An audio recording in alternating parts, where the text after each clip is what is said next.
All right. So what you might not realize is that up to this point in this function or in this unit, we have been talking exclusively about something called polynomials.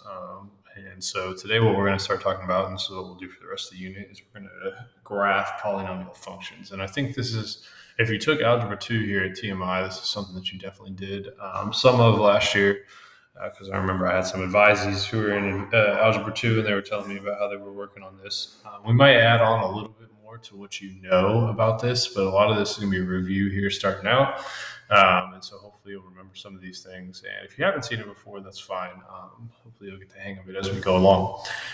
So a polynomial in general, basically what that means is it's some sort of function that has all x's and they're all raised to varying powers. And there's nothing weird going on in it. Like there's no fractions, there's no, you haven't learned about these yet, there's no logarithms, it's not trigonometric, it doesn't have anything like that. So for example, a polynomial function could be something like x to the 18th plus x to the 5th minus 5x to the 7th plus 3. Okay, so it's just got a bunch of x's raised to varying powers, and then maybe it has a constant thrown in somewhere. But it doesn't have anything like, it's not like something divided by x minus 5. This thing right here would not be a polynomial function. We call it something different. Or, if this was the sine of all of this stuff, that's not a polynomial function. We call it something different. So if it doesn't have any of that extra stuff, and all it has is x's to varying powers, we call that a polynomial function. And so, like, probably the most common polynomial function that you've seen in the past is a parabola, because that's y equals x squared. So that falls into this category of an x raised to a power. But most polynomial functions that we see are going to have a little bit more going on than a parabola. So they're going to be like these really loopy functions. So you might get one that looks like this, or you might get one where both sides are going up to infinity. You could get one where both sides are going down to infinity, and so on and so forth. So what we're going to talk about for the rest of this unit is how to graph this type of stuff. How do we figure out what's happening on either end of the graph? How do we figure out where it's going to cross the x-axis and all that? So when we graph these, and this whole video today is just about kind of laying out the basics of these. So when we graph these, there's two things that we care about. Okay, two things that we care about every time we graph a polynomial function. And those two things are, we care about the end behavior, which I'll explain a little bit more about that in just a second. And then we care about the x-intercepts of the function. Okay, x-intercepts is pretty straightforward. End behavior is pretty much exactly what it sounds like. It's what's happening at the end of the graph. Okay, what's happening at the end of the graph? And basically, this means there's 4 different scenarios you could get when it comes to end behavior. You could have up and up, you could have down and down, you could have up and down, or you could have down and up. Okay, and basically what this means is we're only talking about what happens way far off to the left and way far off to the right. You could have a lot of other stuff in between. So for example, a function that has an end behavior that's up would be something like this side's going up and this side's going up, and we could have all kinds of other things happening in between, but both sides of the function are going up to infinity on both the left and the right. Something, for example, that was going up and down would be like this, and then maybe you have a ton of other things happening in between. But one of the first things that we'll do is we'll identify that end behavior, and then the x-intercepts are all the stuff that's happening when we cross the x-axis. So all of these things right here. So those are really the two main things that we care about when we graph them, and we're going to lay out the basics for those today. Now, the way that we figure both of these things out is another potentially new word here, is we use something called multiplicity. Okay, we use something called multiplicity. And so multiplicity is a little bit hard to define, but basically what it means is the highest exponent in the function. However, there's some different ways to calculate it based on whether the function is fully factored or not fully factored. So let me give you 3 different scenarios here, and we'll talk about the multiplicity in each scenario. So let's say that we had something like y equals 3x to the 18th plus 5x cubed minus 11. Okay, so this function is non-factored. Okay, remember, in order for something to be factored, it has to be a bunch of stuff being multiplied together. In this case, it's just a bunch of stuff being added together. So if it's non-factored, to find the multiplicity, we literally just take the highest exponent. Okay, so in this case, we would say, hey, this function has a multiplicity of 18 because the highest exponent that I see is 18. Okay, all right, a different scenario might be something like this. Let's say that we had negative x minus 5 to the 4th times x plus 3 cubed times x minus 7 to the 11th. Okay, now this function is factored. Okay, this function is factored. So if something is factored, what we do is we take all of the exponents on each individual factor and we take them all and we add them together. Okay, and once again, you'll see this function, if I do 4 plus 3 plus 11, I didn't do this on purpose, but it just so happens 4 plus 3 plus 11 is also 18. So both of these two functions that I've written down so far, they both have a multiplicity of 18, but we calculated them in different ways because in the first one it was factored, and in the first one it was not factored, so we just took the highest exponent, and in the second one it was factored, so we added all the exponents together. Okay. The last case would be this is not going to come up too frequently, but I'll mention it anyways. Is you might have one that's I guess we could say fully factored, but it might have something that doesn't factor all the way at the end. So let's say we had something like x minus 12 raised to the, we'll go 16th power. And then let's say we had a quadratic in this last set of parentheses, like x squared minus x minus 7. Okay. Well, this one is factored, but it's a special case because this last quadratic right here, if you tried to factor this, you would not be able to do so. So what we do in this case, we kind of mix these two things. Okay. So we take like the exponent here, and then we take the highest exponent in this last set of parentheses, which is here, and we add those together. So 16 plus 2, once again, we have a function here that has a multiplicity of 18. So all three of these functions here have a multiplicity of 18, but we calculate them differently depending on whether it is non-factored or factored. Okay, so keep that in mind as we go. So there are some rules that I want to make sure we have down pat for these before we can get into graphing any difficult functions here. And so in order to help kind of identify those rules, we're going to look at three functions. We're going to look at y equals x squared, and y equals x cubed. These are the three simplest polynomial functions in the world, and so they're good ones for us to look at for helping to kind of understand the patterns of these functions. And so it's not going to quite make sense yet, but at the end we'll make a couple charts here. And after I go through, talk about all three of these, and we'll see if we can generalize some of the information that we see about these three functions into a nice clean chart that we could use to help us graph anything when it comes to polynomial functions. Okay, so let's start out by looking at y equals x. So the first thing that I would like us to do here is I want us to draw a graph of this. Okay, and hopefully you remember from pre-algebra and algebra 1, y equals x is just a line that goes through the origin and has a slope of 1. Okay, so I'm not going to draw it where I count out the slope, but it has that general shape as we go along when we graph it. Okay, so what I'd like to talk about here is a couple different things. First of all, what is the multiplicity of this function? And remember, if something's just sitting there by itself, it has an invisible exponent of 1. So this function has a multiplicity of 1. I haven't mentioned this yet, but we would say that this function is a positive function, and that is not anything, I'm not getting that from anywhere crazy. We would just say, hey, this function is positive because it doesn't have a negative sign at the front of it. So we would basically say, what I just want us to mention here is that 1 is an odd number. So we could say, hey, this function is odd and it's positive. And if we wanted to talk about its end behavior, which I will typically abbreviate EB, we would say that this function is going down on the left and it's going up on the right. Okay. And the other thing, remember we said there's kind of two things that we care about. We care about in behavior, and then we care about x-intercepts. What I would say on this one is that at this x-intercept right here, we are going straight through. Okay, we hit the x-intercept and we went straight through it. There was no curve.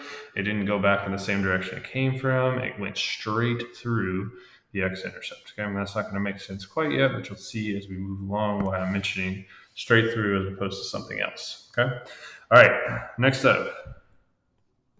Let's talk about what would happen if I did make this negative, okay? What would happen if I did make this negative? So if you remember from first semester, if you take a function, you put a negative out at the front, what that does is it flips that function across the x-axis, okay? So this is going to take this function, and I'm going to sketch it right here. It's going to look something like this. Okay, very similar graph. It just got flipped completely across the x-axis. Well, let's go through, and we're going to do this for each one of these graphs. We'll look at the positive and negative. Let's talk about the multiplicity, and let's see what happens if we're going to describe multiplicity in behavior and x-intercepts. So I would say that once again, this thing has a multiplicity of 1. But this time, the only major difference is that instead of this being positive, this function is negative. So we'll notice here, the difference on this one compared to the last one is still has an odd multiplicity, but now it's negative instead of positive. And take a look at what happened to the end behavior. Okay, this time on the left side, we're going up, and on the right side, we are going down. Okay, so the end behavior changed on this one compared to the positive form. It flipped that end behavior from down up to up down. Okay, however, what you will notice is that the x-intercepts, it's still the same thing. Okay, we are still going straight through the x-axis at that x-intercept. So in other words, changing this thing from positive to negative did not change what happened at the x-intercept, but it did change what happened for the end behavior. Okay. All right. Next up, let's look at y equals x squared. Okay. So same thought exercise, but this time we're going to do it with y equals x squared instead of with y equals x. So we should know, we graphed a bunch of these in first semester, that y equals x squared looks like this. We call that shape a parabola. So same exact stuff. Let's go through and let's think about it. Okay, this time our multiplicity for this function, instead of being 1, which is an odd number, multiplicity is 2, which is an even number. And this function is positive because it doesn't have a negative out of the front. Well, if we think about our end behavior, the end behavior of this function is up on the left and up on the right. I see that happening as I go way off to the left and way off to the right. So it's a little bit different than y equals x. On y equals x, there's different directions on either end. On y equals x squared here, we get the same direction on either end. Okay. Also, something that we'll see that's a little bit different. If you look at the x-intercept on this function, unlike on the last one where we went straight through the x-axis, this time at the x-intercept, it looks like we bounce. Okay, I'm going to call that concept bouncing. It means we hit it coming from one direction instead of crossing through the x-axis. We came back in the same direction. Okay. All right, so we see that happening here when it comes to y equals positive x squared. Let's think about y equals negative x squared. Okay, so we talked about this last time. If you take the function and make it negative, all that happens is the entire function flips across the x-axis. And we've learned if a parabola, or if a quadratic function has a negative at the front, it flips it from opening up to opening down. So that makes perfect sense. Well, let's think about these other things we've been talking about the first 3 times we've done that. We've done this. The multiplicity of this did not change. It's still 2. However, the function did change from positive to negative. Okay, so what's happening here? Well, this time we have an even multiplicity, but my function is negative. What happened to the end behavior? This time, instead of going up on the left and up on the right, we're going down on the left and down on the right. Okay, so the end behavior completely flipped when I made this function negative, but what you'll notice is for my x-intercepts, I still did the same thing. I still, at my x-intercept, bounced. I hit the x-intercept, I'm coming up, I hit it, and then I came back in the same direction. Okay, so in this case, when we were even, we bounced at our x-intercept. All right. Nothing changed with the x-intercept when I changed from positive to negative, but the end behavior did flip. All right, one more here, and we'll see if you're starting to recognize a pattern. This time, what I want us to do is let's look at y equals x cubed. Okay, y equals x cubed. Now, this is a type of function that maybe some of you guys have seen before, maybe some of you haven't.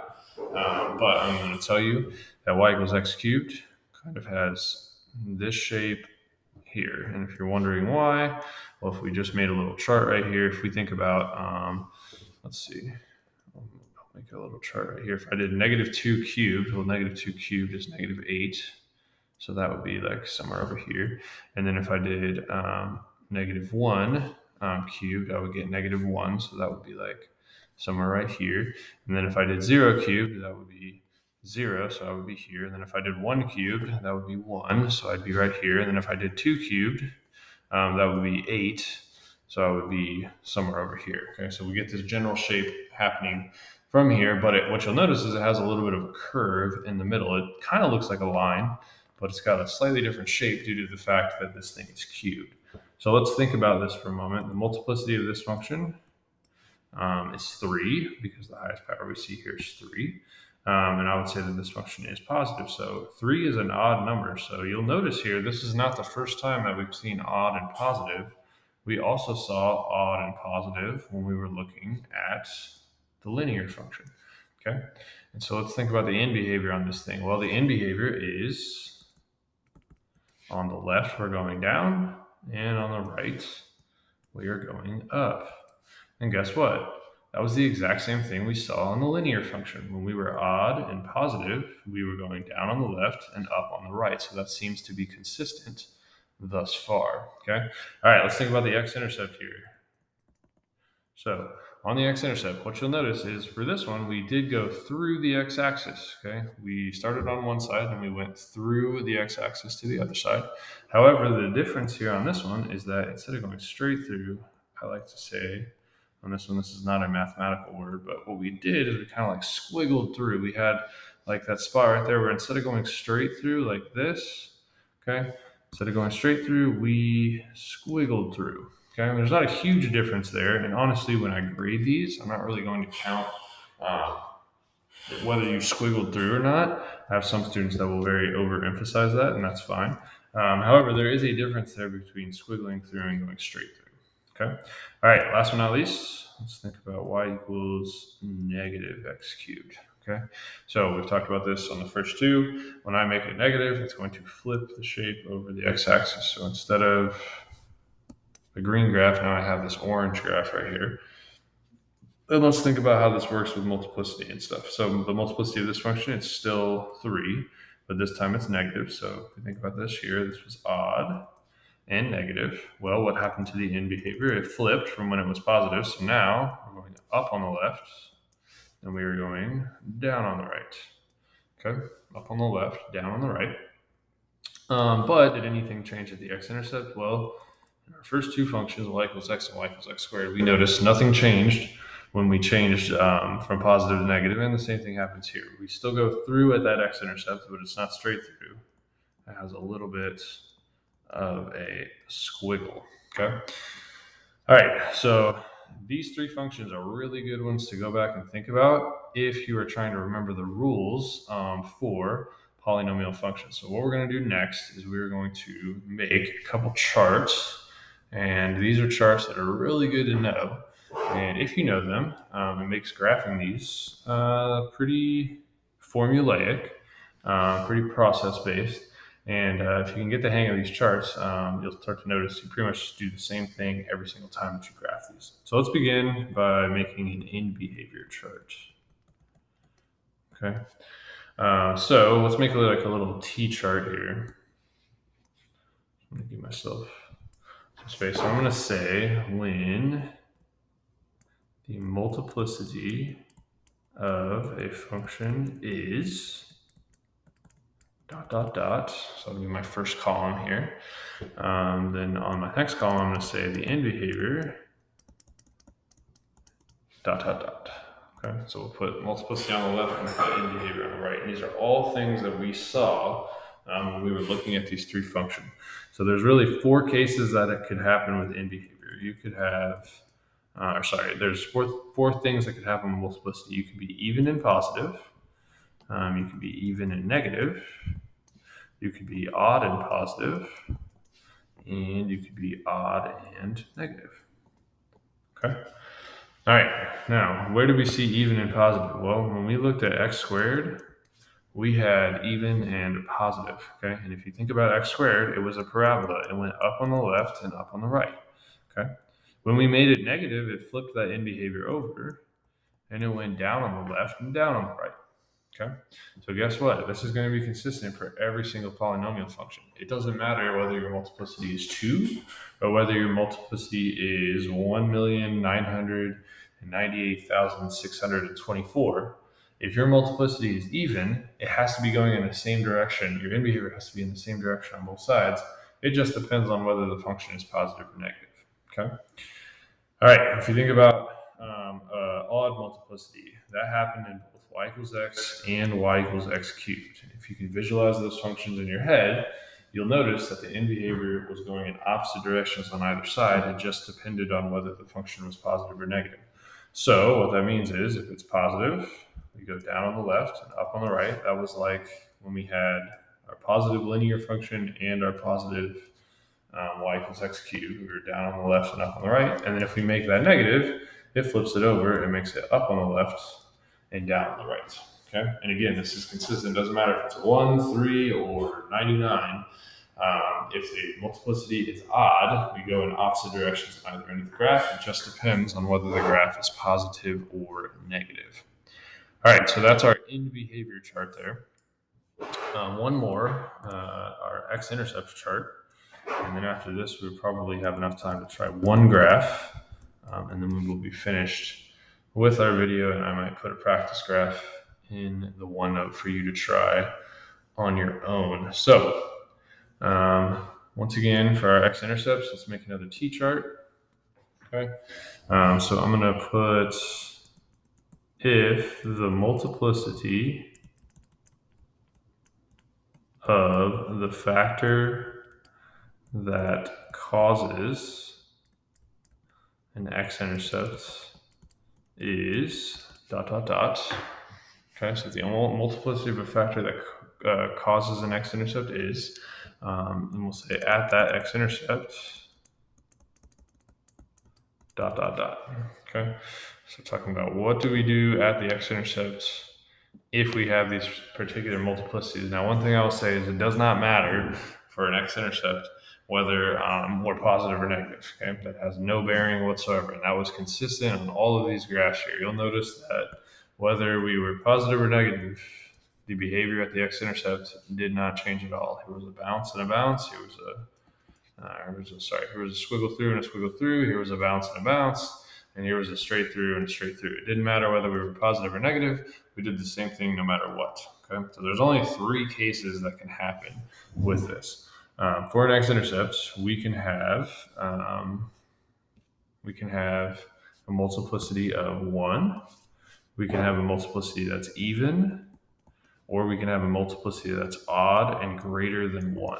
Okay, and if you're trying to think about or remember those 3 things, it's like y equals x squared, and y equals x cubed. Okay, and that's one of the reasons why we went through these 3 graphs, because we saw exactly what happened at these x-intercepts when we did these. So if it was 1, like y equals x, we went straight through. Okay, and I'll draw a little visual off the side here. That's like this. We go straight through the x-intercept. Okay, there's no squiggling, there's no bouncing, nothing like that. We go straight through. If the x-intercept has an even multiplicity, we bounce. What does that look like? Well, that's like a quadratic. We hit and we bounce. Okay, so that could be a multiplicity of 2. It could be a multiplicity of 100. If it's even, we always bounce at the x-intercept. And then last but not least, if it's odd and greater than 1, instead of going straight through, we squiggle through. Okay, so what does that look like? Well, it's got like a little bit of a curve as we go through the x-axis. One thing I want to note is I am not going to count you wrong if it's hard for me to tell between this and this. Okay, never going to count it wrong if you accidentally go straight through instead of squiggle through, because it's hard to show it all the time. What I will count wrong is if you bounce when you're supposed to go straight through, that is going to throw off the entire shape of your graph. So I will count off for that. So you don't have to do a great job at distinguishing between these two things. But if you're supposed to go through, you got to go through. And if you're supposed to bounce, you got to bounce. Okay. All right. So these are our two charts that we're going to use and lean on pretty heavily here as we graph polynomial functions. And for my last thing in this video, let's do one quick example so that you guys can kind of see all this stuff put together. So, and I will put one in the OneNote folder as well for you guys to try. So let's try this. Let's go f of x. Normally I would sit here and I would ask students to come up with this for me. But let's do, since I don't have you guys with me, I'll just come up with something. So let's go negative, let's go x minus 6 to the 14th times x plus 5 to the 11th times 5x plus 3 to the 17th times x plus 2 to the 13th times x minus 1 to the first. And what we are going to do is we're going to graph this. And I'll say, actually, let's sketch a graph. Sketch a graph. Okay. All right. So if I wanted to sketch a graph right here, what I would do, I would follow this consistent process pretty much every time. You'll see I do this every time when we graph these. First thing that I'm going to do is I'm going to identify the multiplicity of this function. You'll notice that this function is in its factored form. So as we mentioned earlier, when something's in its factored form, we take all the exponents and we add them together. Okay, so anything that has an x, we take that set of parentheses or that factor and we add up all the exponents. So 14 and 11 is 25, plus 17 is 42. 25 and 17 is 42, plus 13 is 55, plus 1 is 56. So this has a multiplicity of 56, and this function is negative. Okay, so if you think about what this means this thing is even and negative. And so we learn, if we go back and look at our chart right here, if a function is even and negative, here is my end behavior. We're down on the left and down on the right. Okay, so I'm going to make a note of that. The end behavior for this function is down on the left and down on the right. All right, next up, what I like to do every time is I like to list out the x-intercepts. Okay, I like to list out the x-intercepts. So how do we find x-intercepts? Well, we've learned that the way you find x-intercepts is you take y and you set it equal to 0. Okay. And so from here, what I do is I take 0 and set it equal to negative times all of this stuff right here. Okay, and the only reason why I'm noting this is I see students make this mistake a lot. They think, oh, this negative sign right here affects the x-intercepts. No, it doesn't, because guess what? If I take this whole entire thing and I divide it by -1, that gets rid of the negative on the right side. So now I have all of this stuff left over. And then on the left side, 0 divided by anything is still 0. So that doesn't affect anything. And we've learned if I have a bunch of stuff that's all set equal to 0, or that's all being multiplied together and it's set equal to 0, what I can do is I can set each set of parentheses equal to 0, and I can solve for x. So what does that mean? Well, we can create a list pretty quickly here. If I set this equal to 0 and solve for x, I get 6. If I set this, I get -5. If I set this, I get subtract 3 and divide by 5, -3/5. If I set this one, I get -2. And if I set this one equal to 0 and solve, I get 1. So there are all my x-intercepts for this graph. I have 5 of them. And now I can jump into drawing my graph.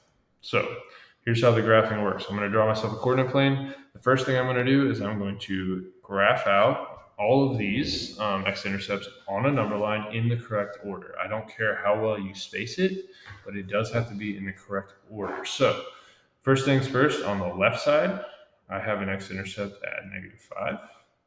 Okay, and then the next one would be at -2. And then the next one would be at -3/5. Those are all my negative x-intercepts. And then I jump to the right side to my positive ones. I have 1 at 1. And then my last x-intercept is at 6. Okay, so I want to make sure I put all my x-intercepts in the correct order. And then from here, I can start thinking about my end behavior. Okay, so it says for my end behavior on this one, we're going to be down on the left, and we're also going to be down on the right.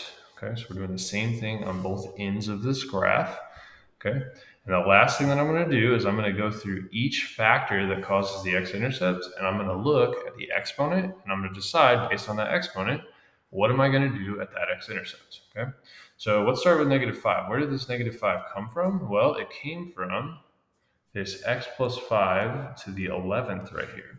Okay, let's go back and look at our x-intercept chart. So this is an odd number, 11, that's greater than 1. And we saw here, if we have an x-intercept that's odd and greater than 1, we squiggle through at that x-intercept. So let's see.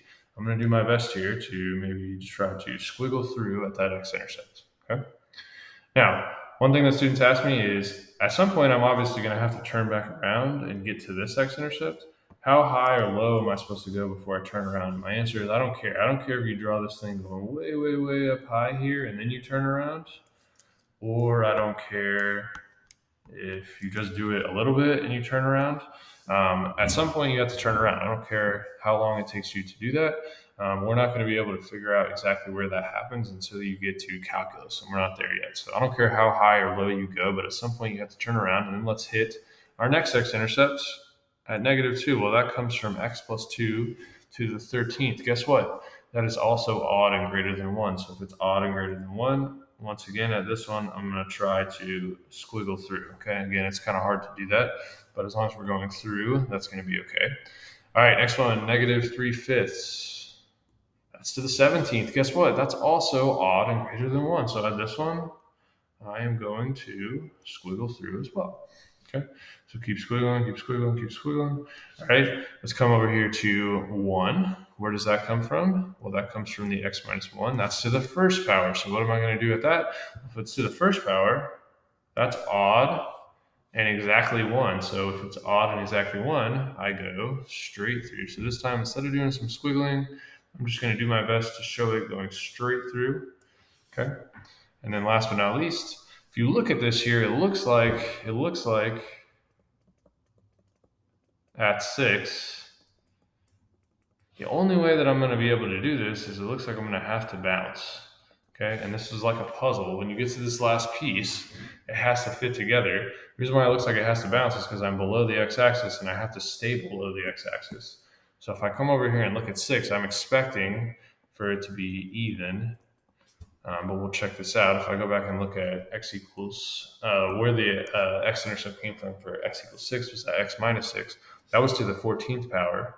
And if something is even, we have to bounce. And so that checks out perfectly. So if I turn back around here and come up to 6, I have to bounce. Okay. And so this is a good sketch of this graph right here. When we are finished, again, what we did here was we found the multiplicity. Okay, to determine the end behavior, and then we went and looked at each x-intercept. We wrote out the x-intercepts in the correct order on the number line, and then from there we started piecing this together like a puzzle. Hopefully this makes sense. I will put one practice problem in the OneNote folder, and y'all have a wonderful rest of the day. Bye, guys.